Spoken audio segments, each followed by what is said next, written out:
7 जणिया bike gang चोर धरिबा सह 6 bike जबत। Angul town थाना पुलिस को मिली बड़ सफलता। अनुगुल सहर विभिन्न स्थान मोटरसाइकेल चोरी बारंबार होता बेले पुलिस पाई बड़ चैलेंज सृष्टि करता। आज पुलिस एक मोटरसाइकेल चोर ग्यांग को धरिबारे सफल हासिल करिछि।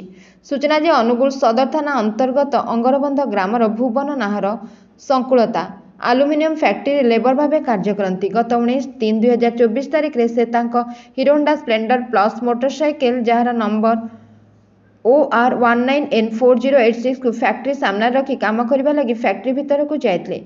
संध्या प्राय 5:30 समय काम सारी फैक्ट्री बाहर को आसी देखले मोटरसाइकेल रखिथिबा स्थान में मोटरसाइकेल नहीं।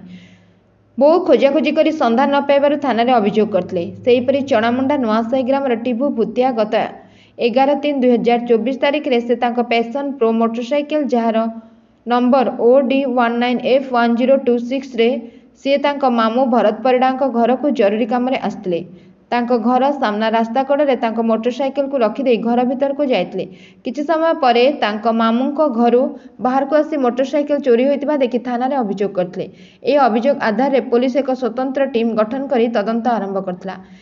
एही टीम तदंत करी चोरी अभियोग हेउथिबा 2 मोटरसाइकेल समेत आउ 4टी मोटरसाइकेल जबत करने सह एही चोरी रे संपृक्त 7 जन को गिरफ्त करिबारे सफल होईछि। गोटे मास्टर चाबी 1100 टंका जबत करने सह अभियुक्त मानक कोर्ट चालान करा जायथिबा टाउन थाना अधिकारी धीरेश कुमार दास कहिसंती। Bureau report Ekamra news agency.